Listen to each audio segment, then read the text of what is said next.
वही वही शुरू कर रहे हैं अपन, साधु संग हाँ, सही बात है। आइए शुरू करें। हाँ।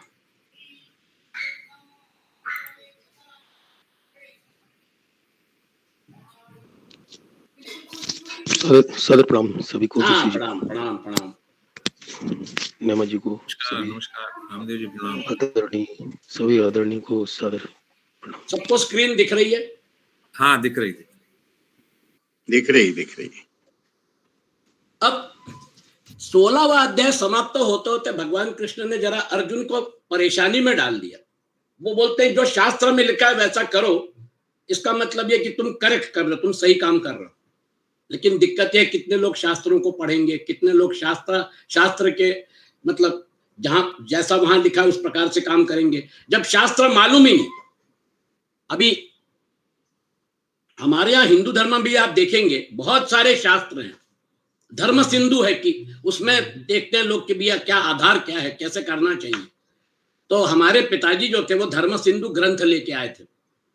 अब वो धर्म सिंधु ग्रंथ लेके आए थे, मैंने 4-5 पन्ने पलट के देखे तो मैं बता रहा हूं, मैंने कहा ये तो मुश्किल है, ये तो इम्पॉसिबल है, ये तो इसको इस प्रकार से पालन करना तो बड़ा कठिन है।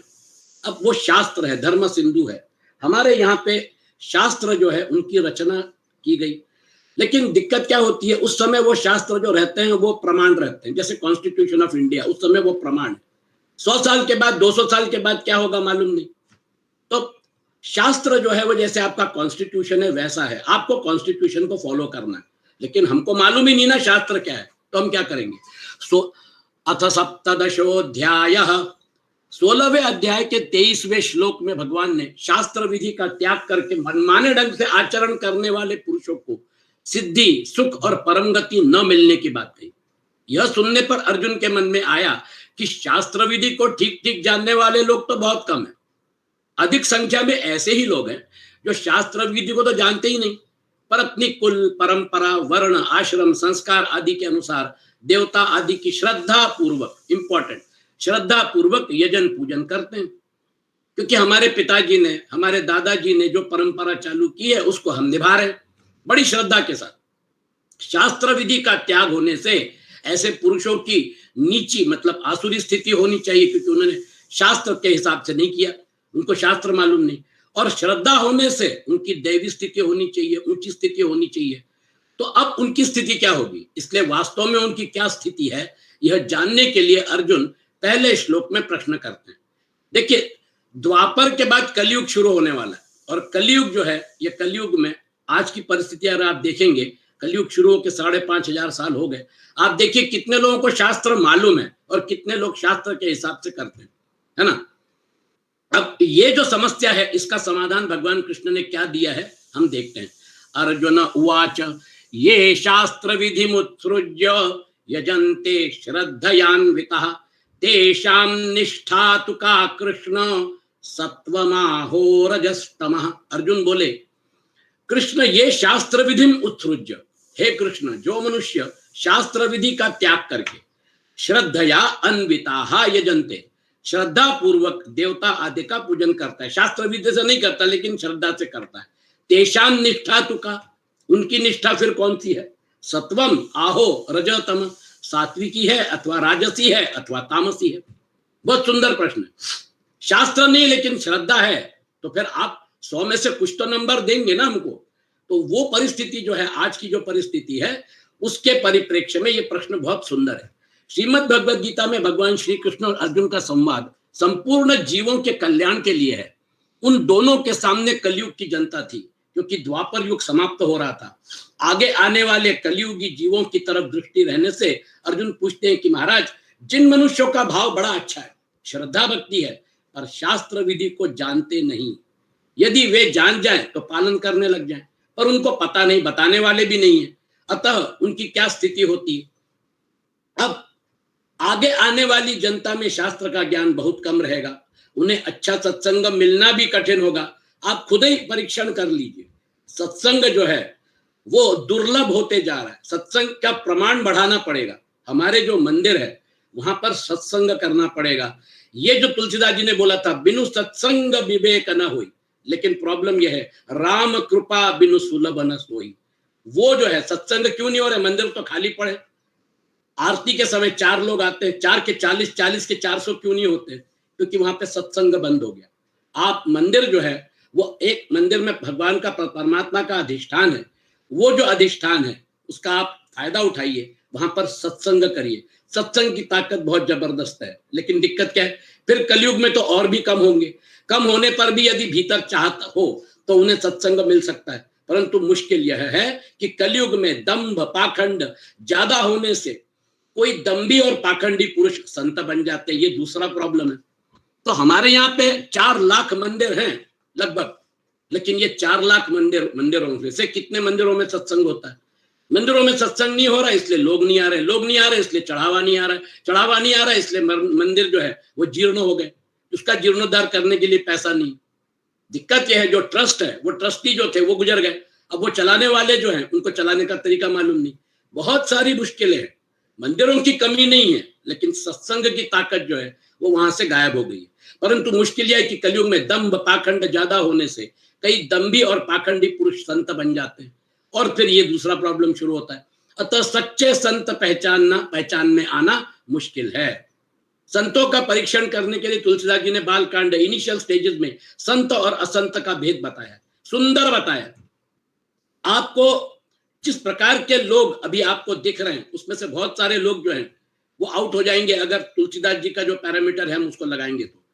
ये परीक्षण जो है संतों का, ये किए बगैर लोग क्या करते हैं, कोई किसी को बोलता है जाके उनके चरण पढ़ो तुम्हारा काम हो जाएगा, लोग बाग वहां जाते हैं। जैसे जैसे संख्या बढ़ती है वैसे वैसे और समस्याएं बढ़ती जाती हैं, और पता चलता है कि वो एक संप्रदाय बन के रह गया, और बाद में फिर वो व्यक्ति गुजरने के बाद वो संप्रदाय भी नष्ट हो गया।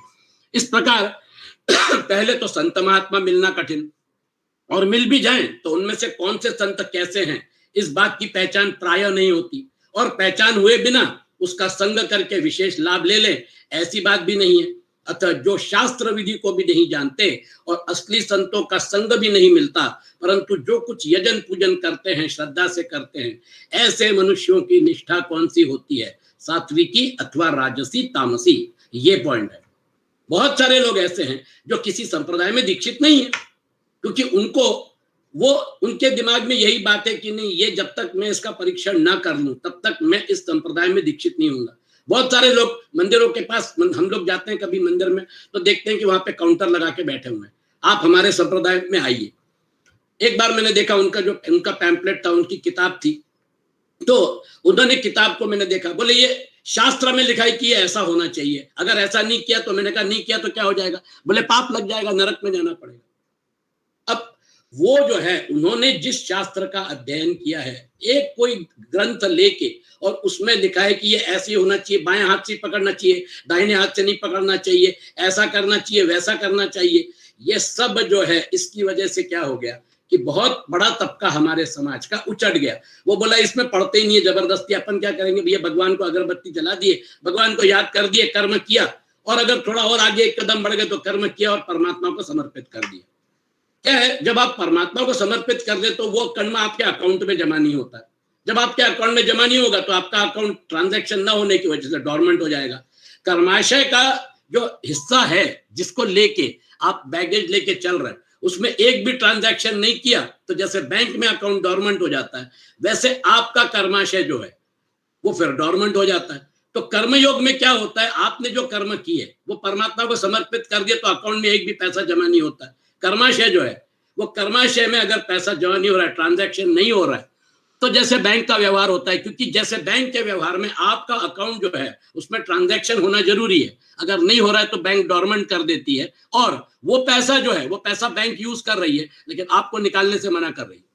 उसी प्रकार से कर्म गति जो है आपकी, वो कर्म गति जो है वो अपने आप, जब आपने परमात्मा को समर्पित करना शुरू कर दिया तो परमात्मा भी खुश हो जाते हैं, बोलते हैं हाँ अब इसको समझ में आ गया, कर्म करो मुझे अर्पण करो, यत् करोषि यजस्नासि यज्जुहोषि ददासि यत् तपस्यसि कौन्तेय तत्कुरुष्व मदर्पणम, पूरा रेंज कवर कर लिया।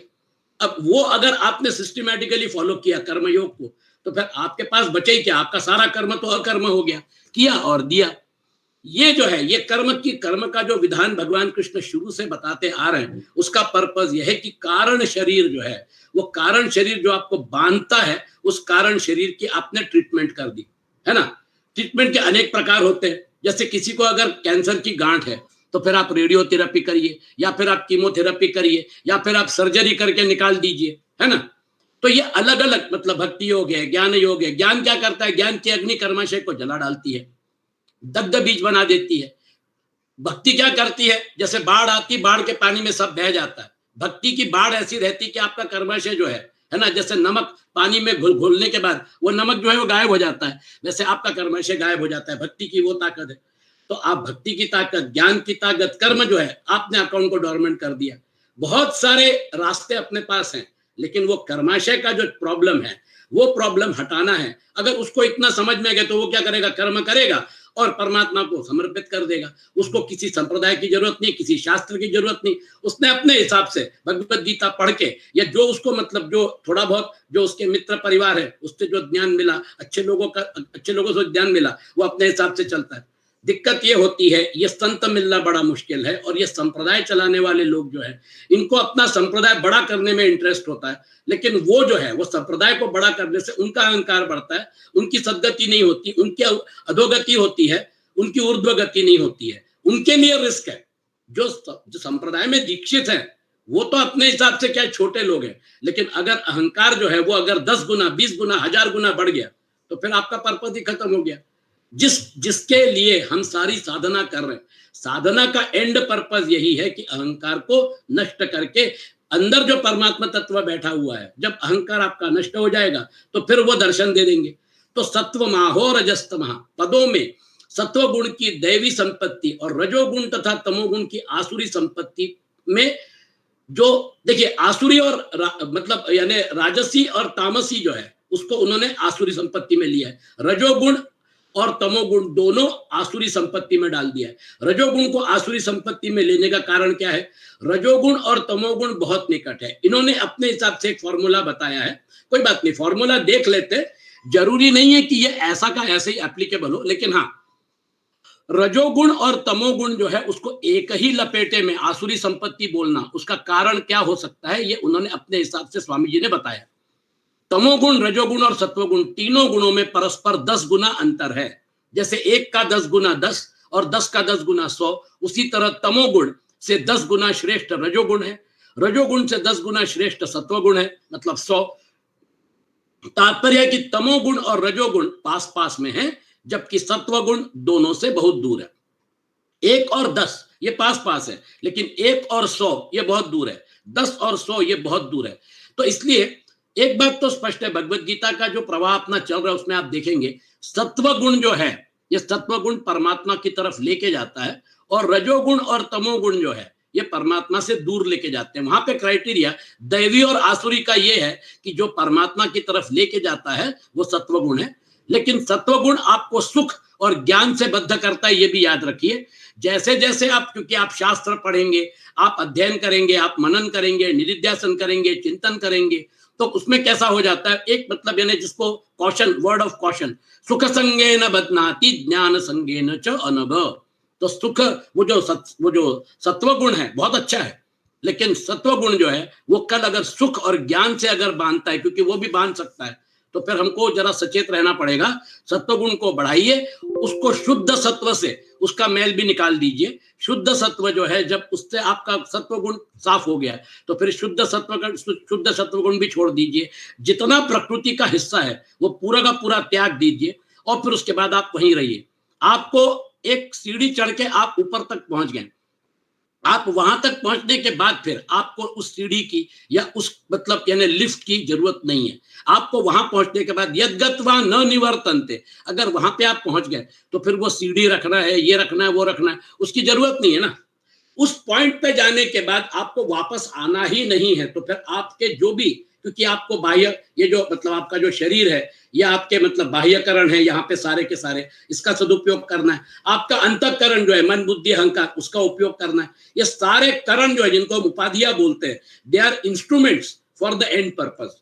आपका वो आपका स्वरूप नहीं है, आप उसको यूज कर रहे हैं, यू आर द यूजर। इसलिए आपको सत्वगुण जो है वो सत्वगुण परमात्मा की तरफ लेके जाता है, इसलिए सत्वगुण को हमें सिस्टमैटिकली और मतलब रिलीजियसली इसको बोलते हैं कल्टीवेट करना पड़ेगा।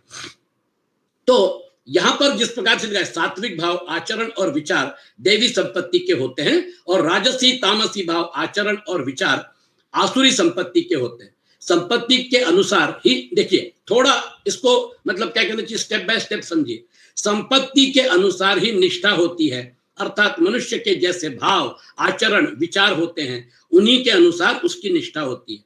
अगर मैं सात्विक हूं तो आप जो मुझे बताएंगे मैं जो ग्रहण करूंगा वो उसकी सात्विक भाव को ग्रहण करूंगा, है ना। और अगर राजसी हूं या मैं तामसी हूं तो मैं उसको ग्रहण कर रहा हूं, लेकिन मैं उसको अपने हिसाब से ग्रहण कर रहा हूं। जैसे भगवान कृष्ण अर्जुन को बोल रहे हैं क्या करो, माम अनुस्मर युद्ध च। मैंने उस पॉइंट को पकड़ लिया। मैं बोलूंगा देखो भगवान कृष्ण क्या बोलते हैं भगवत गीता में, युद्ध करो, मरो, मारो।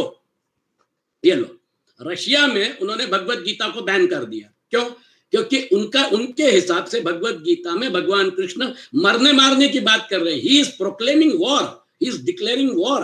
वो युद्ध करना चाहते हैं। ये कैसा तुम्हारा भगवान है? यहां तक मतलब यानी विचार गया उनका। देखिए, अब उन्होंने उसी चीज को माम अनुस्मर युद्ध च को एक सात्विक आदमी क्या बोलेगा? अर्जुन तो सात्विक प्रवृत्ति का था, लेकिन उसमें राजस और तामस डालना पड़ा, युद्ध करना पड़ा, विभत्स युद्ध करना पड़ा। वहां पे उसकी सात्विकता को थोड़ा कम करके, मिनिमाइज करके रजोगुण डालना पड़ा। माम अनुस्मर, ये सात्विकता है, लेकिन रजोगुण का भाग क्या है? युद्ध च, जो वो करना नहीं चाहता था। तो कैसा रहता है? ये कॉम्बिनेशन करके भगवान कृष्ण अगर जो बता रहे हैं उसको अगर मैंने सही ढंग से लिया तो उसमें सात्विक भाव है, माम अनुस्मर। और फिर उसके बाद युद्ध च, तुम तुम्हारा कर्तव्य कर्म करो, क्षत्रिय हो, और यहाँ पर सेना इकट्ठी हुई है, ये सेना जो यहाँ पे इकट्ठी हुई है धर्म युद्ध है, तुम्हारा रोल अदा करो और खत्म करो ना। ये जो पॉइंट है, देखिए, जब एक्सट्रीम व्यू तक लेके जाते हैं भगवत गीता के बारे में। जब बाकी देशों में अगर आप देखेंगे तो बाकी देशों में जो भगवत गीता का प्रचार प्रसार करने वाले लोग हैं उन्होंने भी सही ढंग से भगवान कृष्ण क्या बताना चाहते हैं ये समझना जरूरी है। और वो जो सुनने वाले हैं वो अपने हिसाब से उसको ग्रहण करते हैं। दिक्कत वहां पे होती है। तो आपकी संपत्ति के अनुसार, क्योंकि उनकी जो संपत्ति है वो अगर तामसी है तो फिर उसको युद्ध की तरफ लेके जाएंगे, है ना। और फिर बोलेंगे भगवत गीता में युद्ध करने के लिए बोला इसलिए युद्ध करो। ऐसा नहीं, भगवत गीता का पर्पस युद्ध करना नहीं है। भगवत गीता का पर्पस अर्जुन को उसकी ग्लानि से निकालना है, विषाद से निकालना है, और उसको यह बताना है कि अर्जुन तुम नहीं कर रहे हो, मैं तुमसे करवा रहा हूं, इसलिए पाप लगेगा। ये सब अपनी भावना निकाल दो। जो तुम द्वैत में रहते हो, ये तुम्हारा जो द्वंद्व है, रिश्तेदार है, और तुम्हारे सामने ये सब मित्र परिवार है, रिश्तेदार है, ये सब अपने दिमाग से निकाल दो। ये सब विधि लिखित है, ये सब यहाँ पे आए हैं, ये प्रसंग होने वाला है, और मैं जो हूं मैं इसका पूरी ओनरशिप मैं ले रहा हूं, और तुम फिर मेरा स्वरूप देख लो। विश्वरूप दर्शन करवाया। कहने का तात्पर्य यह है कि ये जो है भगवान कृष्ण ने अर्जुन के सामने ये इतना बड़ा मतलब क्या कहना चाहिए विश्वरूप दिखाकर यही बताया है कि हम we are only instruments in his hand. हम जो है निमित्त मात्रम भव सव्य साचिन हैं। वो जो शब्द है उसके ऊपर गौर करिए। हमको सबको निमित्त बनाकर ईश्वर सर्वभूतानाम हृद्देशे अर्जुन तिष्ठति भ्रामयन् सर्वभूतानि यंत्रारूढ़ानि मायया। वो जो है अपने हिसाब से हमसे कर्म करवाता है, और हम उसको कर्म करने के लिए बाध्य है, क्योंकि कर्म की गति जो है गहना कर्मणो गति, ये कर्म की गति से हम लोग सब बंधे हुए हैं, और हम लोग उस कर्म गति से अगर बाहर निकलना चाहते हैं तो भगवत गीता रास्ता बताती है। कहने का तात्पर्य है कि स्थिति के अनुसार ही आगे गति होती है। तो आपने संपत्ति के अनुसार निष्ठा होती है, अर्थात मनुष्य के जैसे भाव आचरण और विचार होते हैं उन्हीं के अनुसार उसकी स्थिति मतलब निष्ठा होती है। स्थिति के अनुसार ही आगे गति होती है। आप कहते हैं कि शास्त्र विधि का त्याग करके मनमाने ढंग से आचरण करने पर सिद्धि सुख और परम गति नहीं मिलती। तो जब उनकी निष्ठा का ही पता नहीं, फिर उनकी गति का क्या पता लगेगा? इसलिए आप उनकी निष्ठा बताइए जिससे पता लग जाए कि वे सात्विकी गति में जाने वाले या राजसी तामसी गति में जाने वाले। अब अर्जुन प्रश्न करता है निष्ठा को लेकर, लेकिन भगवान कृष्ण निष्ठा का उत्तर नहीं दे रहे। भगवान कृष्ण उसको श्रद्धा की तरफ लेके जाते हैं। शास्त्र विधि को न जानने पर भी मनुष्य मात्र में किसी ना किसी प्रकार की स्वभावजा श्रद्धा तो रहती ही है। उस श्रद्धा के भेद से उसके श्रद्धा के भेद आगे के श्लोक में कहते हैं। देखिए, निष्ठा नहीं बता रहे, श्रद्धा से शुरू कर रहे हैं। श्री भगवान उवाच त्रिविधा भवति श्रद्धा देहिनां सा स्वभावजा सात्विकी राजसी चैव तामसी चेति ताम शृणु। देहिनाम सा स्वभावजा श्रद्धा, मनुष्यों की वह स्वभावजा, स्वभाव से उत्पन्न हुई श्रद्धा। ये आपके अंतःकरण में, आपके अंतःकरण में जो भाव मतलब सत्व गुण का की प्रधानता जो है, उसकी वजह से वो स्वभावजा आपकी श्रद्धा रहती है। इसलिए आप देखिए लोगों के व्यवहार को आप ऑब्जर्व करिए, है ना। जो सात्विक व्यवहार करने वाला होता है, जो राजसिक व्यवहार करने वाला होता है और तामसिक व्यवहार करने वाला होता है, वही क्रिया एक ही है। सात्विक प्रवृत्ति का आदमी अलग करेगा, राजस का अलग करेगा और मतलब तामस का अलग करेगा। ये यहां से श्रद्धा से शुरू करते हैं। वो स्वभावजा श्रद्धा जो है, जो स्वभाव से है, वो स्वभाव से है मतलब उसको आप यूं समझ लीजिए कि वो आपके सिस्टम में है, वो आपके सिस्टम के हिसाब से आपको आगे प्रेरणा होती है। तो स्वभावजा श्रद्धा सात्विकी च राजसी च तामसी इति त्रिविधा एव भवति। सात्विकी तथा राजसी और तामसी ऐसे तीन तरह की होती है। अब उनको सुनो, ताम शृणु, उसको तुम मुझसे सुनो। देखिए पॉइंट कितना सुंदर है। अर्जुन ने निष्ठा को जानने के लिए प्रश्न किया था, पर भगवान उसका उत्तर श्रद्धा को लेकर देते हैं, क्योंकि श्रद्धा के अनुसार ही निष्ठा होती है। हम श्रद्धा को समझ सकते हैं और श्रद्धा को समझने के बाद फिर उसके बाद उस प्रकार की हमारी निष्ठा होती है। और वो निष्ठा जो है वो कई बार लाइफ लॉन्ग चलती है। मतलब यहां तक कि वो जो निष्ठा है, वो निष्ठा में लोग अतिरेक कर जाते हैं कि नहीं मेरी निष्ठा जो है, मैं तो भगवान विष्णु को मानता हूं, मैं शंकर जी को नहीं मानता हूं। तो फिर महाशिवरात्रि के दिन जो शंकर जी के उपासक हैं वो उपवास रखेंगे और ये जो है ये मेवा मिठाई मतलब मलाई खाएगा, ये बोलेगा कि वो एकादशी का उपवास बड़े कड़क करेगा लेकिन महाशिवरात्रि को नहीं करेगा। देखिए श्रद्धा निष्ठा वहां पे वो जाके चिपक गया, है ना। तो ये श्रद्धा और निष्ठा जो है इसको सर्वव्यापक बनाना है। किसी एक मतलब क्या कहना चाहिए, क्योंकि ये सारी देवताएं जो हैं, ये सारी देवता का जो जनक है, जो इनका बॉस है, उस तक अगर पहुंचना है तो फिर यहाँ पे मैं शैव मत का पालन करता हूँ, मैं इसका पालन करता हूँ, मैं उसका पालन करता हूँ। हमारे यहाँ पे दक्षिण में बहुत सारे ऐसे मतांतर हैं, बहुत सारे ऐसे संप्रदाय हैं, और वो संप्रदाय जो है वो अपनी निष्ठा को पकड़ के अपना व्यवहार करते हैं। कभी कभी बड़ी मुश्किल हो जाती है, क्योंकि वो व्यवहार जो है वो व्यवहार के साथ हमको जुड़ना बड़ा मुश्किल होता है। तो ये जो है श्रद्धा और निष्ठा ये इस प्रकार से जुड़े हुए हैं कि जो श्रद्धा होती है फिर वैसी निष्ठा होती है, वैसे उसका व्यवहार हो जाता है। तो श्रद्धा तीन तरह की होती है। यह श्रद्धा कौन सी है? संगजा श्रद्धा, शास्त्रजा श्रद्धा, है ना। तो संगजा है, शास्त्रजा है या स्वभावजा है। संगजा मतलब आप जिन लोगों के साथ उठते बैठते हैं, है ना, वो जो लोग हैं वो आपको इन्फ्लुएंस करते हैं। और वो जो है संगजा श्रद्धा जो होती है वो शुरू में किसी व्यक्ति को सिगरेट पीने की आदत नहीं रहती, लेकिन वो जिन लोगों में उठता बैठता है वो बोलते हैं एक सिगरेट पीने से क्या होता है, फिर वो सिगरेट पीना शुरू करता है। घर के लोगों को मालूम नहीं रहता है, वो फिर 1 की 2, 2 की 10 और फिर दिन में 50-50 सिगरेट पीना चालू करता है और फिर अपने शरीर में तकलीफ हो जाती है उसको। आप जो लोग जो है कई बार संगजा श्रद्धा जो है फिर उसके बाद वो खुद ही इतना मतलब क्या कहना चाहिए उसमें बह जाता है कि वो और लोगों को बताता है। ये ड्रग्स का जो आप रैकेट देख रहे हो, एक से दूसरा, दूसरे से तीसरा, ऐसा वो बढ़ता जाता है। और वो जो है आज पूरा का पूरा एक मतलब फिल्म इंडस्ट्री के बड़े बड़े कलाकार जो हैं उनके बच्चे जो है वो उस बर्बादी के कगार पे पहुंच गए। संगजा श्रद्धा उदाहरण मैंने आपको दे दिया। शास्त्रजा श्रद्धा, शास्त्र श्रद्धा मतलब मैंने ये शास्त्र पढ़े, मैंने ये शास्त्र पढ़ने की वजह से क्या हो जाता है, मुझे वहां जो लिखा है वही अच्छा लगता है और बाकी सब जो है वो सब मुझे पसंद नहीं आता, बाकी सब जो उसको मैं पढ़ता नहीं हूँ, बाकी सारी चीजें जो है वो मेरे लिए कोई मायने नहीं रखती है ना।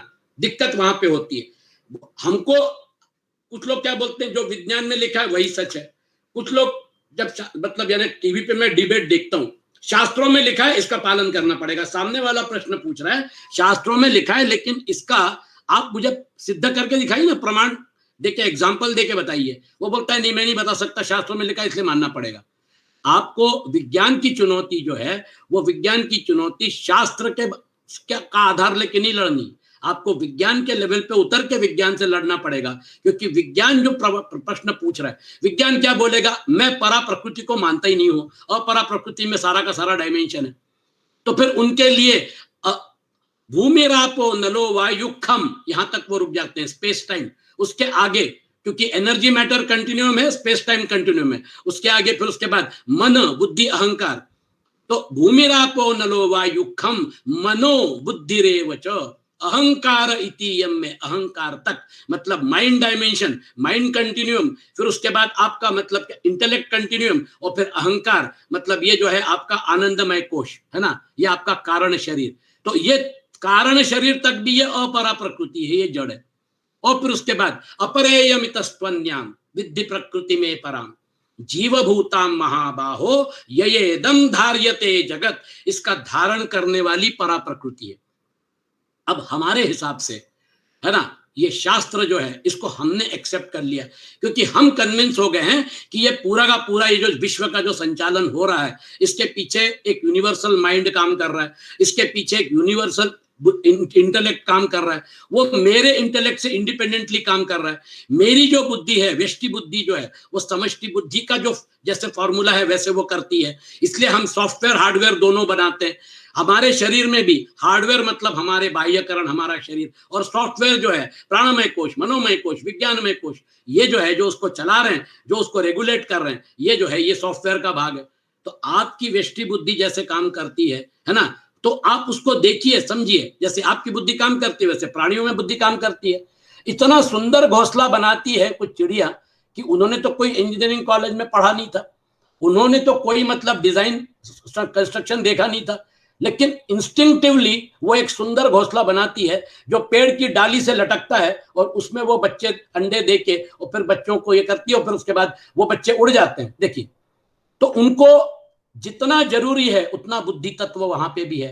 तो कहने का तात्पर्य कि जब हम पढ़ते हैं वो चीज हमारे मनन में जब जाती है तो फिर हमारी श्रद्धा वैसी हो जाती है और हमारी निष्ठा वैसी हो जाती है।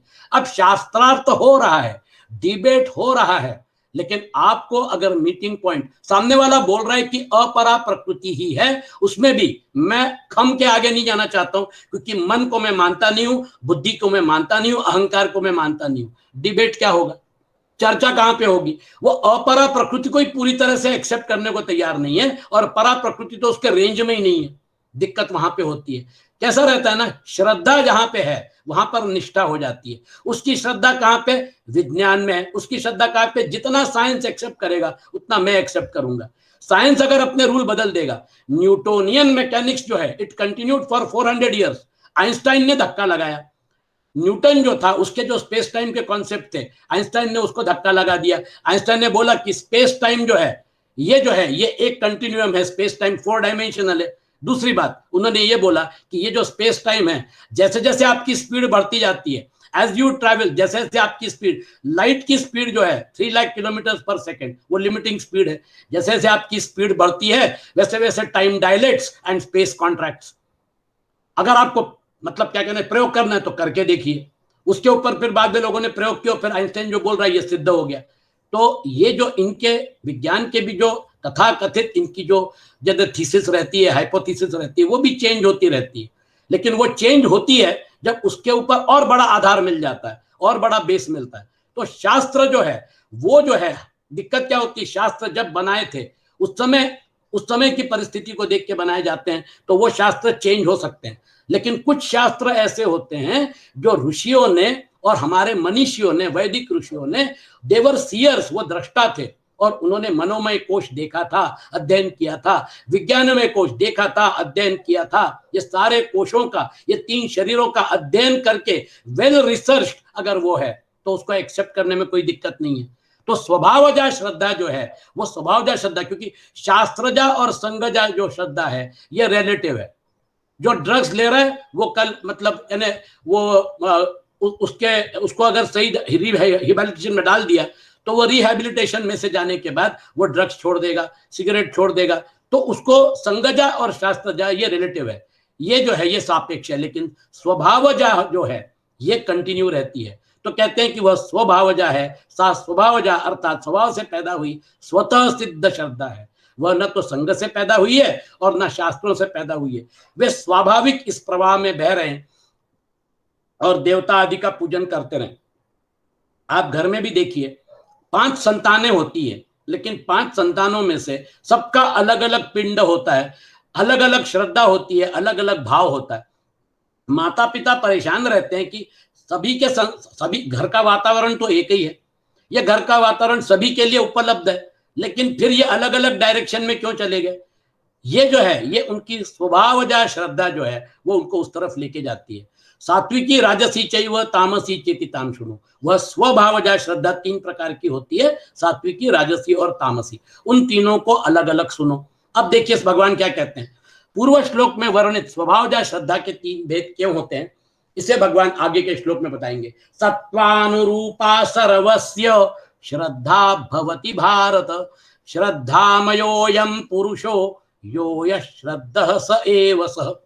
बहुत महत्वपूर्ण स्टेटमेंट है, यो यः श्रद्धः स एव सः। भारत सर्वस्य श्रद्धा सत्वानुरूपा भवति। हे भारत, सभी मनुष्यों की श्रद्धा अंतःकरण के अनुरूप होती है। अयम पुरुषः श्रद्धामयः, यह पुरुष श्रद्धामय है। यह श्रद्धः सह एव सह। इसलिए जो जैसी श्रद्धा वाला है वही उसका स्वरूप है, अर्थात वही उसकी निष्ठा और वही उसकी पहचान है।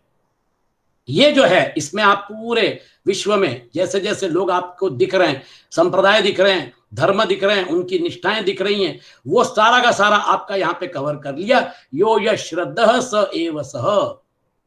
वो अपनी श्रद्धा, उनकी श्रद्धा डिफाइन करती है कि वो क्या है।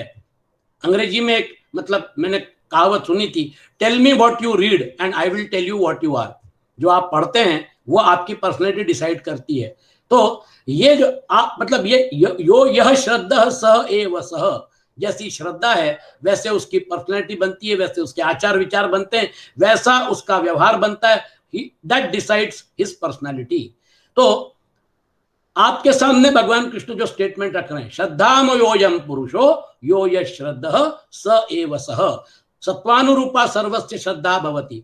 पीछे के श्लोक में जिसे स्वभावजा श्रद्धा कहा गया है उसी को यहाँ सत्वानुरूपा कहा है। सत्व नाम अंतःकरण का है, अंतःकरण के अनुरूप श्रद्धा होती है, अर्थात अंतःकरण जैसा होता है उसमें सात्विक राजस या तामस जैसे संस्कार, मतलब टोटल कॉम्बिनेशन। सत्वगुण प्रधान है, राजस और तामस कम है, रजोगुण प्रधान है, सत्वगुण और तामस कम है। इसलिए पांच जो मतलब बच्चे हैं वो पांच बच्चे जिसमें सात्विकता ज्यादा है वो सात्विकता के हिसाब से एब्जॉर्ब करेगा। चीज वही है, जो आप दे रहे हो एक ही चीज है, लेकिन वो सात्विकता के हिसाब से करेगा। जो जिसमें राजस का प्रमाण ज्यादा है वो राजस के हिसाब से करेगा, जिसमें तामस का प्रमाण ज्यादा है वो तामस के हिसाब से करेगा। आपने चीज जो है सबको इक्वली दी है, सबको बांट के दिया है ना। अब कुछ जो बच्चे होते हैं, जैसे मतलब छोटे बच्चे अपन देखते हैं, चॉकलेट दिया, सबको दिया। कुछ बच्चे जो होते हैं वो चॉकलेट बांटते हैं, कुछ बच्चे जो है पूरी चॉकलेट खुद खा जाते हैं। क्यों? मैं किसी को नहीं दूंगा, मैं मेरी चॉकलेट क्यों दूं? मुझे पापा ने दी है तो मैं मेरी चॉकलेट मैं खाऊंगा। वो बांटने को तैयार नहीं होते। अब ये एक छोटा सा मतलब खेल जो होता है ये उनकी स्वभाव या श्रद्धा को दर्शाता है।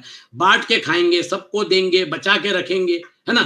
प्रसाद जो है वो प्रसाद मतलब कैसा रहता है ना, प्रसाद आपको एक दाना मिले या फिर आप पूरा प्रसाद खा ले, एक ही बात है ना। अब मैं मतलब कहीं सत्संग हो रहा था, कहीं मतलब अन्नदान चल रहा था मैं अगर वहां से जा रहा हूं मैंने क्या किया, उन्होंने जो प्रसाद दिया वो प्रसाद मैंने वहीं पे खा लिया और फिर दोना जो है दोना मैंने वहीं पे डाल दिया।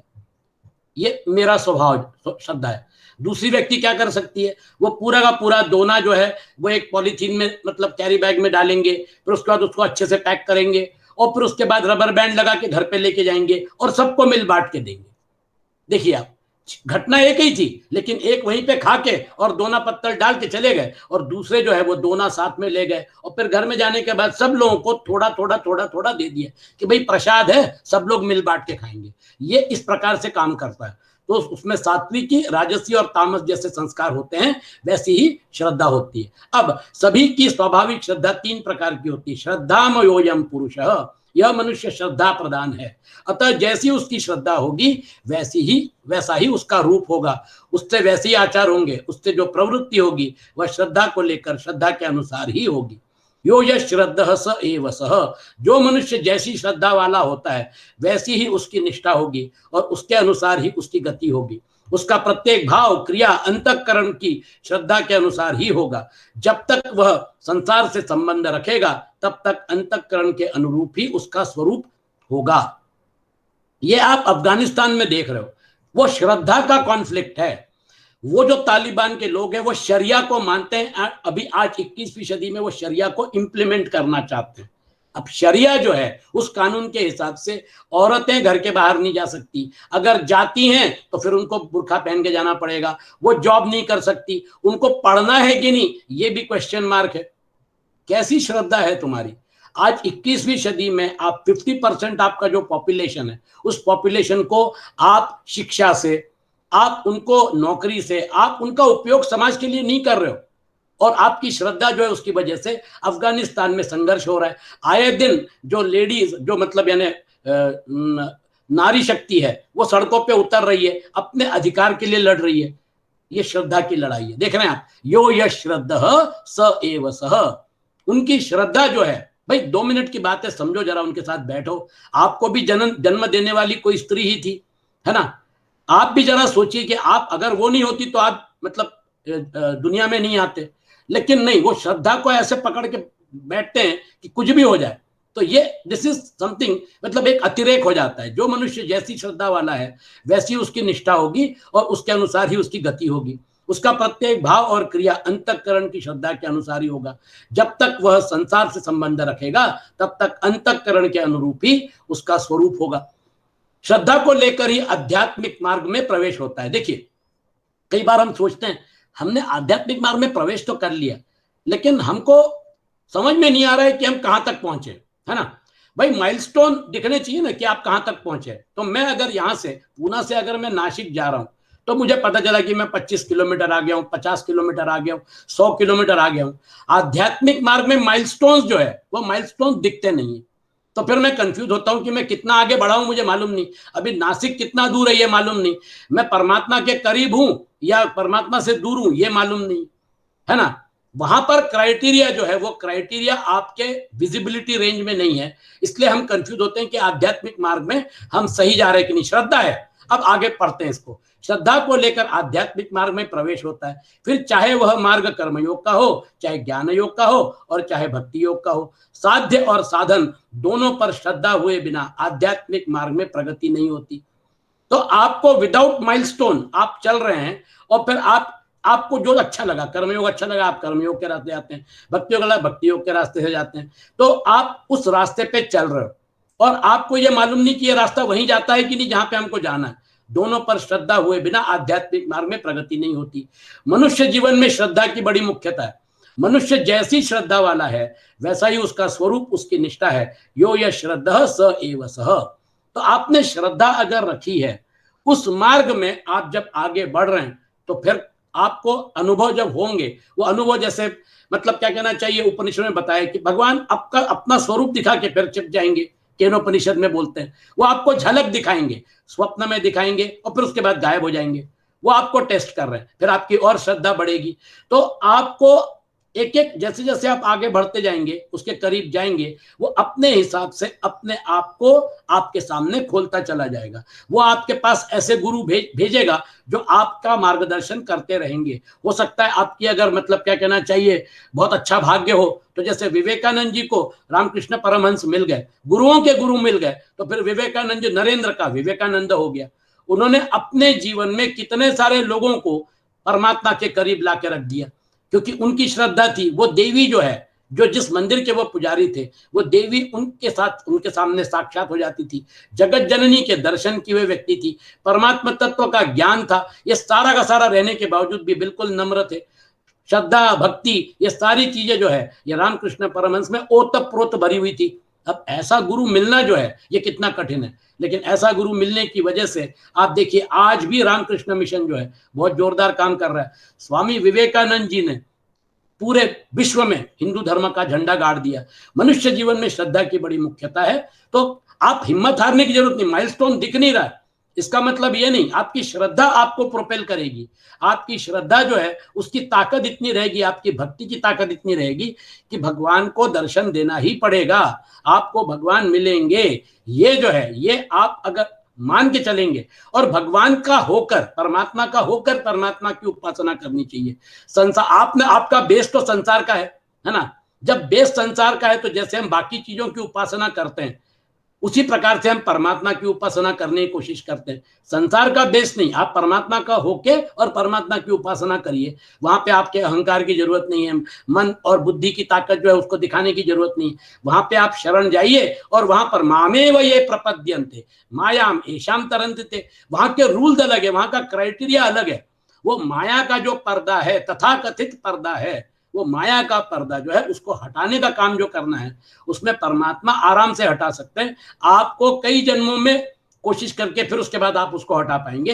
He will make your job easy. अगर परमात्मा अगर उसको कर सकते हैं, लेकिन फिर वो क्या क्या कह रहे हैं भगवत गीता में, मामेव ये प्रपद्यन्ते मायाम एशाम तरन्ति, सीधा सीधा बता रहे।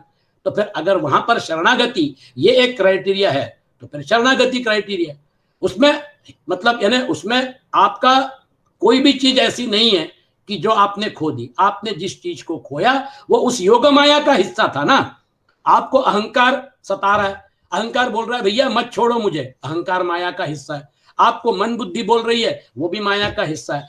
जो भी माया का हिस्सा है उसको आप जो छोड़ रहे हो, उसको छोड़ने के बाद आपको अगर परमात्मा तत्व मिल रहा है, तो जो आपने छोड़ा उसके बारे में रिग्रेट्स नहीं होना चाहिए। तो मनुष्य जीवन में श्रद्धा की बड़ी मुख्यता है। मनुष्य जैसी श्रद्धा वाला है वैसे ही उसका स्वरूप, उसकी निष्ठा होती है। आजकल साधक के लिए अपनी स्वाभाविक श्रद्धा को पहचानना बड़ा मुश्किल हो गया। ये पॉइंट बहुत महत्वपूर्ण है, कारण कि अनेक मत मतांतर हो गए। कोई ज्ञान की प्रधानता कहता है, कोई भक्ति की प्रधानता कहता है, कोई योग की प्रधानता कहता है, आदि आदि।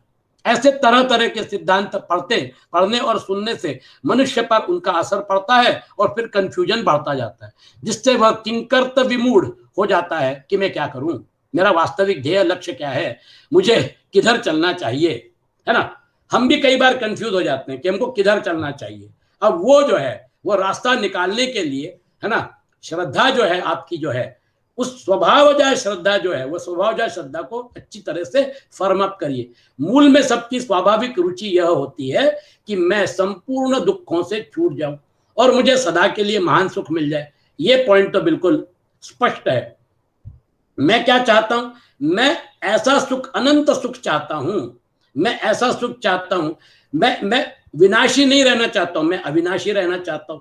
हमारी चाहत जो है वो कॉमन है सबकी, लेकिन हमारी चाहत अगर कॉमन है तो फिर वो कॉमन चाहत जो है वो जहां मिलेगी वहां पे जाने की तैयारी रखनी पड़ेगी। भाई मुझे अगर मान लीजिए कोई वस्तु चाहिए, जो वस्तु बंबई में मिलती है या जो वस्तु चेन्नई में मिलती है, अभी वो जो है अगर अमेजोन से आजकल ऑनलाइन सेल्स वगैरह हो रहे हैं तो बात अलग है, लेकिन कई बार कैसा रहता था, वहां पे जाके उसको परख के फिर वहां से लेके आना पड़ता था, है ना। अब हमारे यहाँ पे पूना की पगड़ी एक विशेष प्रकार की पगड़ी होती है। अब जबलपुर में हमारे एक परिचित थे, वो बोले एक काम करो, जब तुम पुणे जाओगे तो मेरे को वो पुनेरी पगड़ी जो है वो लेके आना। जबलपुर में मैंने पूरा छान मारा, मुझे कहीं भी वो पगड़ी नहीं मिली।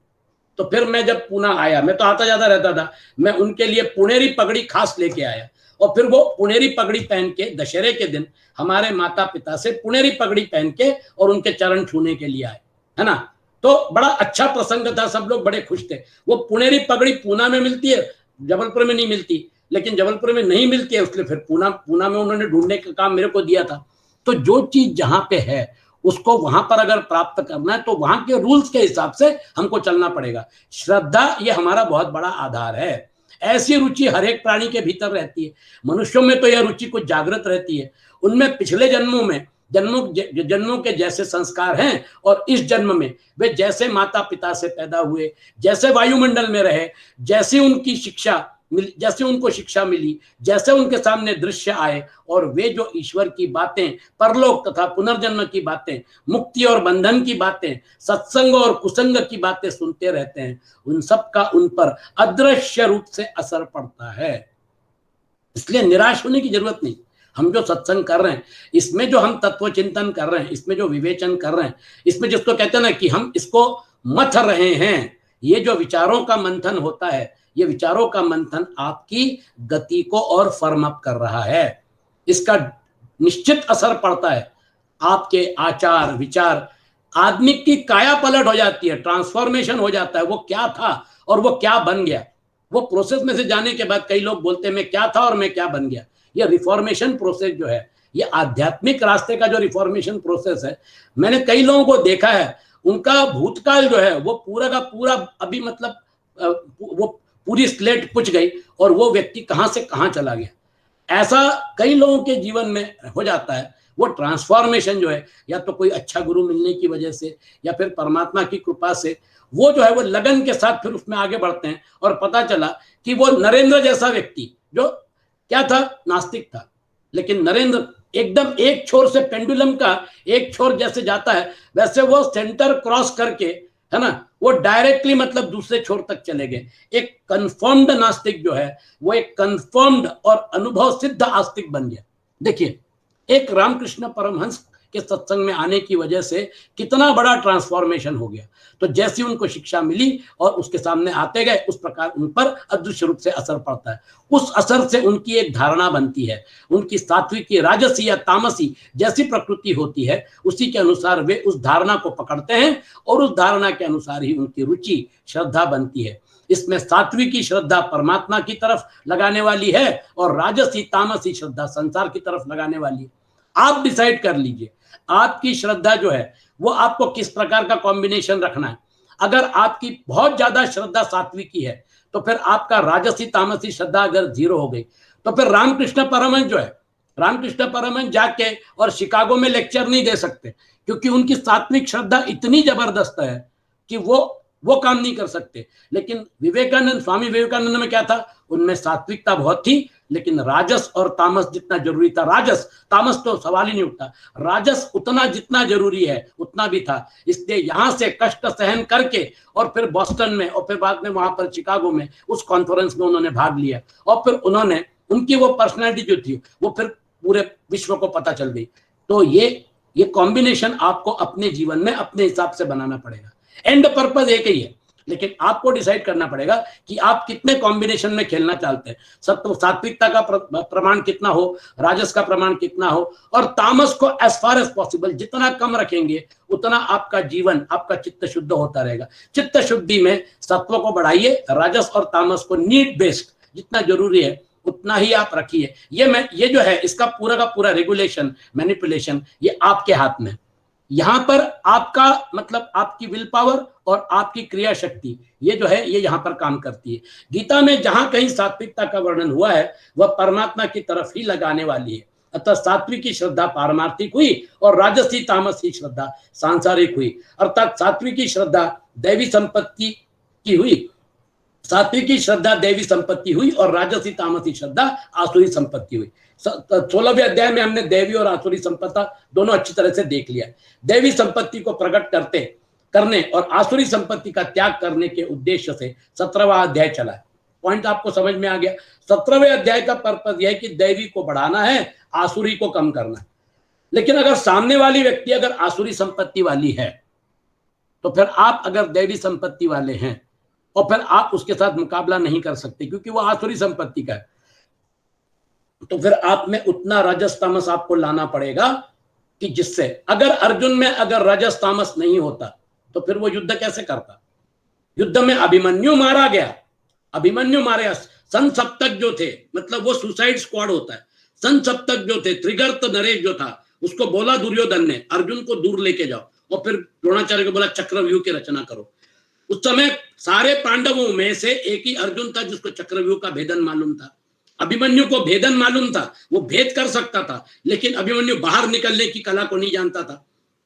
अब जब चैलेंज मिला, जब द्रोणाचार्य ने चक्रव्यूह की रचना कर दी, तो फिर उसके बाद यहां पर पांडवों में यह तय हुआ कि अभिमन्यु जो है वो सामने रहेगा और उसके पीछे पीछे भीम और फिर उसके बाद धृष्टद्युम्न पूरी पांडव सेना लगा देंगे। दिक्कत क्या हो गई, अभिमन्यु इतने फास्ट आगे बढ़ गया, उसको लगा पूरी सेना आ रही है, लेकिन सेना अपने स्पीड से आगे बढ़ रही थी। अभिमन्यु ने चक्र का भेदन करके अंदर घुस गया और फिर जयद्रथ जो है उसने पांडव सेना का रास्ता रोक लिया। अभिमन्यु अकेला चक्रव्यूह में घुसने के बाद फिर उसके बाद उस दिन अभिमन्यु ने अपना पुरुषार्थ दिखाया, अनेक महारथियों को धूल चटाई, लेकिन फिर 6 महारथियों ने घेर के और फिर अंत में दुशासन का पुत्र अभिमन्यु का रथ नष्ट हो गया, अभिमन्यु के शस्त्र टूट गए और फिर जब उसका दुशासन के पुत्र के साथ द्वंद्व युद्ध होता है तो उसकी गदा प्रहार जो है उसके मतलब यानी सर के ऊपर जब गदा प्रहार होता है तो अभिमन्यु जो है वो मारा जाता है। अभिमन्यु मरने के बाद जब वापस संसप्तकों को हराकर वो सुसाइड स्क्वाड है, उनको हराकर जब अर्जुन और कृष्ण वापस आते हैं तो अर्जुन जो है वो देखता है आज पांडवों के खेमे में वो मतलब क्या कहना चाहिए, जल्लोष नहीं है, वो म्यूजिक नहीं है, वो ऐसा आनंद का वातावरण नहीं है, और जो भी सामने से जा रहे हैं वो मुंडी झुका रहे हैं। जब वहां पे गए और अपने बेटे का, अभिमन्यु का मृत शरीर देखा, अर्जुन भाव विवल हो गए। राजस तामस, अर्जुन जो है जिसको भगवत गीता बताई थी वो देखिए राजस और तामस। और फिर अर्जुन ने प्रतिज्ञा की, कल सूर्यास्त होने के पहले मैं जयद्रथ का वध करूंगा। और फिर जयद्रथ को दूसरे दिन जयद्रथ को पूरी तरह से छुपाने का काम किया दुर्योधन ने। किसी भी प्रकार से जयद्रथ अर्जुन के सामने नहीं है। चार बार कोशिश की। द्रोणाचार्य जो थे उनको दूर से सलाम करके अर्जुन निकल गया। द्रोणाचार्य रास्ते में खड़े थे। द्रोणाचार्य जो है वो उसको आगे नहीं बढ़ने दे रहे थे। भगवान कृष्ण को बोला, भगवान इनके साथ लड़ना मतलब पूरा दिन बर्बाद कर देंगे ये मेरा, इनको प्रणाम करके निकल जाते हैं। बगल से निकल गए। सामने से चैलेंज था। अर्जुन यूं समझ लिए कि वो मतलब चैलेंज छोड़ के, और वो पूरी कोशिश की अर्जुन ने जयद्रथ को पकड़ने की। और जयद्रथ को पकड़ने के लिए जितनी भी उसने कोशिश की, कौरव सेना ने उसको मतलब यानी नहीं होने दिया। और अंत में अर्जुन ने जो प्रतिज्ञा की थी वो प्रतिज्ञा पूरी नहीं हुई, इसलिए उसने चिता लगाकर उसमें प्रवेश कर, अरे कमाल हो गई, भगवत गीता सुनी, सब कुछ सुना और फिर यहां तक पहुंच गए। और फिर उसके बाद वो जो भगवान कृष्ण ने किया था कि वो सूर्य को ढक लिया था, वो सूर्य जो है वो जो उसको जो अपनी माया से जो ढक लिया था वो हटाने के बाद फिर उसके बाद बोला, तो जयद्रथ सबके सामने खड़ा था। और फिर कृष्ण भगवान बोलते हैं, ये सूर्य और ये जयद्रथ, अर्जुन गांडी उठाओ और अपनी प्रतिज्ञा पूरी करो। वहीं पे गांडी उठा के जयद्रथ का शिरच्छेद कर दिया। राजस और तामस कॉम्बिनेशन। युद्ध करने के लिए थोड़ा बहुत राजस और तामस जरूरी था। पूरा सात्विक अगर होता तो फिर इम्पॉसिबल था। घोर युद्ध हुआ। वो घोर युद्ध जो है देखिए कैसा है। द्रोणाचार्य जो थे उनके सामने दुर्योधन ने एक प्रस्ताव रखा। पांडव जो है भीष्म, 10 दिन का जो महाभारत युद्ध हुआ उसमें भीष्म जो है वो पांडवों को परास्त नहीं कर पाए और बाद में वो शरशैया पे गिरे हुए थे। तो द्रोणाचार्य के सामने एक टारगेट रखा दुर्योधन ने, अपन युधिष्ठिर को बंदी बनाते हैं, युधिष्ठिर को मारेंगे नहीं, उसको बंदी बनाएंगे। द्रोणाचार्य भी खुश हो गए, बोले बहुत अच्छी बात है। वैसे भी पांडवों को वो मारना नहीं चाहते थे, पांडव उनके शिष्य थे ना, वो चाहते थे कि युद्ध खत्म हो जाए। बोले एक काम करते हैं, जब युधिष्ठिर को अपन बंदी बना लेंगे तो पांडव जो है वो अपनी हार स्वीकार कर लेंगे, पांचों पांडव भी जिंदा रहेंगे और जो भी उनके बच्चे हैं सब भी जिंदा रहेंगे, सबका भला हो। द्रोणाचार्य ने 3 दिन एक ही टारगेट रखा था, युधिष्ठिर को बंदी बना के और कौरवों के हवाले करेंगे। और तीनों दिन पांडवों की बहुत मेहनत करनी पड़ी, मशक्कत करनी पड़ी कि मतलब युधिष्ठिर तक द्रोणाचार्य ना पहुंचे। और द्रोणाचार्य ने इतना जबरदस्त पुरुषार्थ किया, उसमें पांडव सेना के काफी बड़े बड़े वीर मारे गए। द्रुपद को द्रोणाचार्य ने मारा, है ना। तो जो भी तथाकथित जो उनके वीर थे, जो सेना मतलब उनकी सेना में महारथी थे, कई महारथियों को द्रोणाचार्य ने उस जिद्द के पीछे कि 3 दिन में मैं युधिष्ठिर को बंदी बनाकर मैं दुर्योधन के सामने खड़ा करूंगा। ये जो देखिए युद्ध जो होता है ना, उसमें सात्विकता, राजसी और तामसी, हमारे जीवन में भी हमको संघर्ष करना पड़ता है। सामने वाली व्यक्ति जो है वो कैसी है और हमको क्या करना है, उसके साथ कैसे मतलब हमको डील करना है, उसके ऊपर हमारा कॉम्बिनेशन हमको तय करना पड़ता है। गीता में जहां कहीं भी सात्विकता का वर्णन हुआ है वह परमात्मा की तरफ ही लगाने वाली है। अतः सात्विकी श्रद्धा पारमार्थिक हुई और राजसी तामसी श्रद्धा सांसारिक हुई। अर्थात सात्विकी श्रद्धा दैवी संपत्ति हुई और राजसी तामसी श्रद्धा आसुरी संपत्ति हुई। दैवी संपत्ति को प्रकट करने और आसुरी संपत्ति का त्याग करने के उद्देश्य से 17वां अध्याय चला है। कारण कि कल्याण चाहने वाले मनुष्य के लिए सात्विकी श्रद्धा ग्राह्य है और राजसी तामसी श्रद्धा त्याज्य है। जब तक हम संसार में हैं तब तक हमको ये कॉम्बिनेशन से खेलना पड़ेगा। संसार से बाहर होने के बाद, है ना, फिर उसके बाद आप जैसे जैसे सत्वगुण बढ़ता जाएगा वैसे वैसे आप ही खुद संसार से बाहर हो जाओगे। ये सारी चीजें जो हैं ये फिर आपको आकर्षित नहीं करेंगी। जिसको तथाकथित संसार आप बोल रहे हैं, ये पूरा का पूरा संसार जो है यही परमार्थ में परिवर्तित हो जाएगा। जो मनुष्य, क्योंकि आप उस लेवल पे चले गए जब भगवत गीता का समत्व योग कि वही आपको परब्रह्म परमात्मा का दर्शन सब जगह हो रहा है। जो मनुष्य अपना कल्याण चाहता है उसकी श्रद्धा सात्विकी होती है।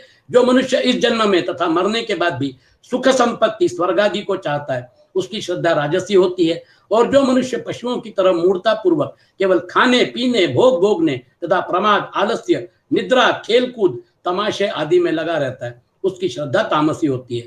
तामसी को डिस्क्राइब करने की जरूरत नहीं, आपके सामने बहुत सारे उदाहरण हैं।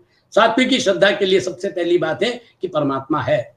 शास्त्रों से, संत महात्माओं से, गुरुजनों से सुनकर पूज्य भाव के सहित ऐसा विश्वास हो जाए कि परमात्मा है और उसको प्राप्त करना है, इसका नाम श्रद्धा है। सिंपल, और कुछ बड़ा स्टेटमेंट नहीं। परमात्मा है, मैं परमात्मा का हूं, ममैवांशो जीव लोके, परमात्मा है, मैं परमात्मा का हूं। ये परमात्मा ही जिससे ये जगत की उत्पत्ति होती है, जिसपे ये जगत अवस्थित है और जिसमें ये जगत विलीन हो जाएगा। ये सारा का सारा अधिष्ठान जो है ये परमात्मा तत्व है, समग्र ब्रह्म, निर्गुण निराकार, सगुण निराकार, और फिर बीच बीच में सगुण साकार के रूप में हमारे सामने आते हैं। इसलिए आज भी आप देखिए, आप लोग भजन सुन रहे थे, वो जो भगवान राम के प्रति श्रद्धा है, आज भी राम और कृष्ण सगुण साकार जो है उसके साथ जुड़ना बहुत आसान हो जाता है। निर्गुण निराकार और सगुण निराकार को जरा जुड़ना कठिन हो जाता है। इसलिए सगुण साकार की उपासना आज भी बड़े प्रेम से लोग करते हैं, है ना। उसके साथ जुड़ाव बहुत मतलब बड़ा आसान हो जाता है। इसलिए किसी भी प्रकार से पकड़िए, समग्र ब्रह्म जो है सगुण साकार से अगर आप वहां तक पहुंचते हैं बहुत अच्छी बात है, बड़ा आनंद आता है। शास्त्रों से, संत महात्माओं से, गुरुजनों से सुनकर पूज्य भाव के सहित ऐसा विश्वास हो जाए कि परमात्मा है, मैं परमात्मा का हूं और परमात्मा मेरे हैं, बस खत्म। ये तीन चीजों में पूरी फिलोसॉफी है। परमात्मा है और उसको प्राप्त करना है। प्राप्त करना है मतलब जो आपके पास आपने जो इकट्ठा करके रखा है उसको छोड़ दीजिए, क्योंकि ब्रह्म सत्यम जगन मिथ्या जीवो ब्रह्मैव नापरः। जीव भाव का त्याग, जीव भाव के त्याग में जो बाहर है ऑब्जेक्ट का तो त्याग हो जाएगा, लेकिन सब्जेक्ट जिसको आपने अपना मान के रखा है, मेरा शरीर, ये तीन शरीर जो है ये भी उसी का हिस्सा था। जीव भाव का त्याग मतलब जगन मिथ्या, आपने ये समझ लिया कि ये जो है ये योग माया का हिस्सा है। आप उसको रिटर्न विथ थैंक्स कर दीजिए प्रकृति को, और फिर उसके बाद आपके पास जब उपाधियां लौटा दी, वो जो सब्जेक्ट का भी आपने मतलब नाश कर दिया या प्रकृति को दे दिया, तो फिर आपके पास जो बचा वो आपका स्वरूप था। वो जो बचा उसको डिफाइन नहीं कर सकते, क्योंकि जीवो ब्रह्मैव नापरः। ब्रह्म और आत्मा की एकात्मता, जीवात्मा और परमात्मा की एकात्मता, ये जो है जो आपने पकड़ के रखा है उसको छोड़ दिया, तो फिर वो एकात्मता पहले भी थी, आज भी है और कल भी रहेगी। इसी को हम मोक्ष बोलते हैं। तो जीवन मुक्ति का आनंद अगर लेना है तो धीरे धीरे जो पकड़ के रखा है ना, जो आपने पकड़ के रखा है उसको थोड़ा ढीला कर दीजिए। उसको ढीला करने का एक मतलब, इसको कहते हैं ना कि आपको एक आदत डालनी पड़ेगी उसको ढीला करने के लिए, और इसमें आपकी साधना, इसमें आपकी लगन, और ये सारी चीजें जो हैं ये सारी चीजें काम करती हैं, इनविजिबली इनडायरेक्टली काम करती है। परमात्मा अपने हिसाब से परीक्षा लेते रहेंगे, लेने दीजिए उनको। आखिर भाई वो सर्वशक्तिमान तो वही है ना। लेकिन अगर आपकी निष्ठा अगर सही है, ये श्रद्धा जो है, ठीक श्रद्धा जहां होती है वहां प्रेम स्वतः हो जाता है। देखिए, श्रद्धा और प्रेम का जुड़ाव बता रहे हैं स्वामी जी, कारण कि जिस परमात्मा में श्रद्धा होती है उसी परमात्मा का अंश यह जीवात्मा है। अतः श्रद्धा होते ही वह परमात्मा की तरफ खिंचता है। अभी यह परमात्मा से विमुख होकर जो संसार में लगा हुआ है, वह भी संसार में श्रद्धा विश्वास होने से, हमारा विश्वास है, हमारी श्रद्धा है, इसलिए हम क्या करते हैं, मुझे क्या जरूरी है, रोटी कपड़ा मकान, इसलिए रोटी कपड़ा मकान के लिए मैं कोशिश करता हूं। वो मेरे एग्जिस्टेंस से संबंधित है, मेरा अस्तित्व, तथाकथित संसार में जो अस्तित्व है। जन्म लेने के बाद माता पिता आपका संगोपन पालन करेंगे, आपको शिक्षा देंगे, लेकिन जब आप अपने पैरों पे खड़े हो जाओगे, है ना, कई बार मतलब बच्चे उसमें जाते हैं, 1-2 मिनट बच्चे जो है उसमें से जाते हैं, 25 साल की उम्र हो गई, नौकरी नहीं लग गई, है ना, अभी तक नौकरी नहीं लगी, दुनिया भर की ठोकरें खा रहे। अब घर वाले जो है वो आपको परेशान करना चालू करेंगे, देखो वो लड़का, उसको नौकरी लग गई, तुम गधे हो, तुमको कुछ मालूम नहीं है, तुम ठीक से पढ़ते नहीं थे।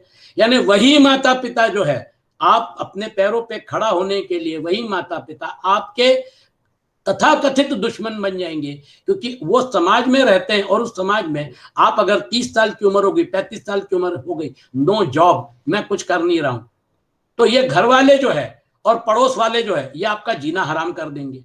लेकिन सबको अपने मन के हिसाब से जॉब मिलना इतना आसान नहीं है। तो दिक्कत क्या होती है, आपका सर्वाइवल है वो। अभी आपकी पढ़ाई पूरी हो गई, आप अपने पैरों पे खड़े रहेंगे, फिर उसके बाद आपके जीवन की गति आगे बढ़ेगी। तो हम में से सभी लोग जो हैं वो उस अवस्था से गुजरे हैं। हमने शिक्षा ग्रहण की, फिर उसके बाद हमने नौकरी की या हमने कोई व्यवसाय किया, लगन के साथ किया, ये सारा का सारा संसार का हिस्सा ही था। लेकिन जब हम इसको छोड़ना चाहते हैं, मतलब क्या करना चाहते हैं, हम इसको अगर छोड़ना चाहते हैं मतलब इमीडिएटली कट ऑफ क्यों कर रहे हैं आप?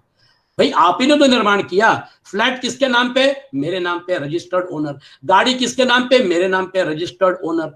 सारा का सारा जो भी बनाया था शून्य से, जब मुझे जॉब लगा तब मैं किराए के मकान में रहता था या एक कमरे में रहता था, एक बिस्तर, वो भी कॉट जो है वो मतलब भाड़े, यानी उसका तो मैं भाड़ा देता था, तो मैं एक पेइंग गेस्ट की तरह रहता था, वो हॉस्टल में रहता था। आज जो भी निर्माण किया है 20 करोड़ 40 करोड़ की संपत्ति, ये सब अगर किसी के पास है तो वो जो है वो उसने खुद निर्माण किया। बहुत अच्छी बात है, ये उसके लिए जरूरी था इसलिए उसने निर्माण किया। अब वो लाइन ड्रॉ कर ले और फिर उसके बाद उसमें से धीरे धीरे विरक्त हो जाए, उसको पकड़ के रखने की क्या जरूरत है? वैसे भी जब शरीर नहीं रहेगा तो शरीर सापेक्ष जो भी व्यवहार है वो तुरंत जीरो हो जाता है, वो तुरंत जीरो होता है।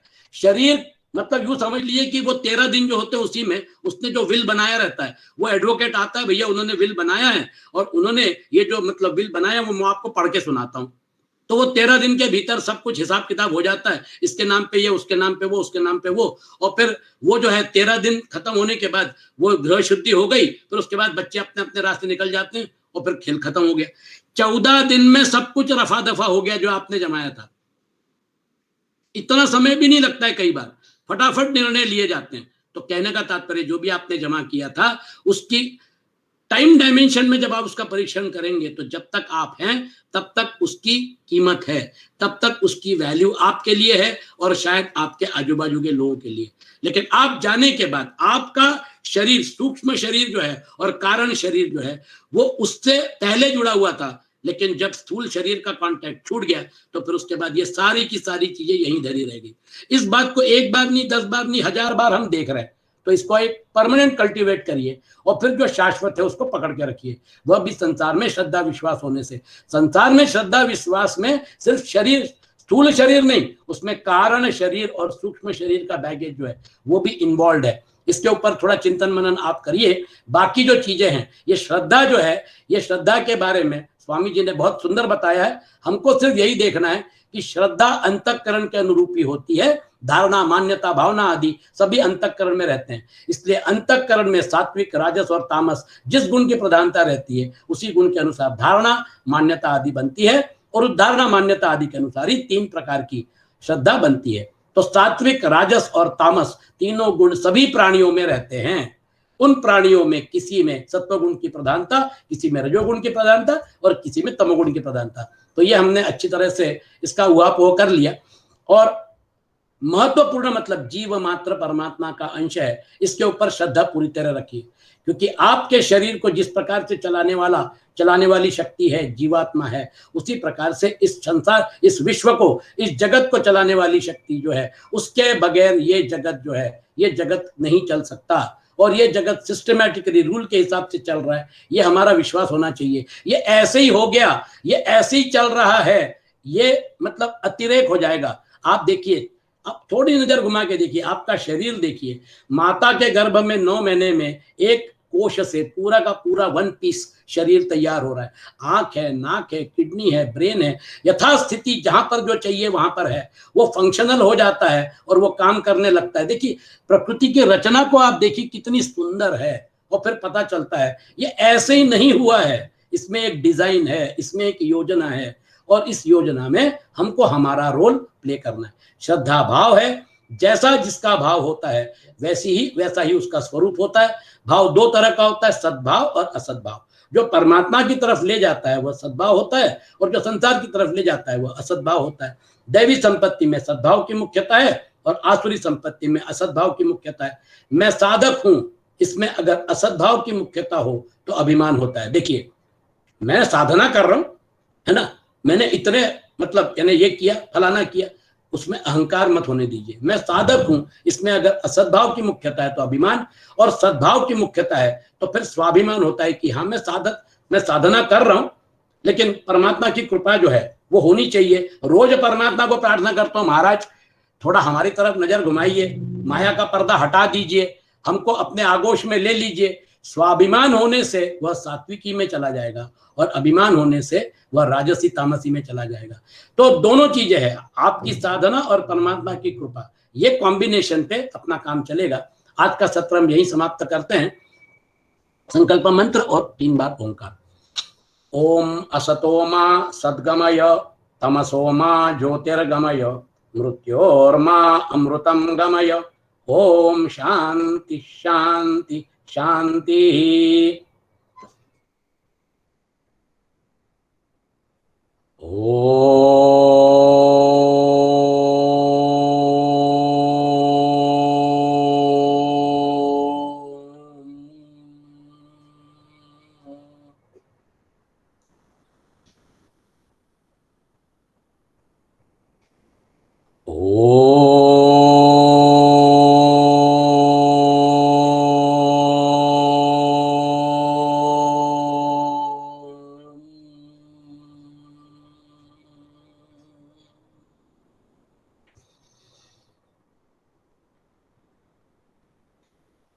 ओ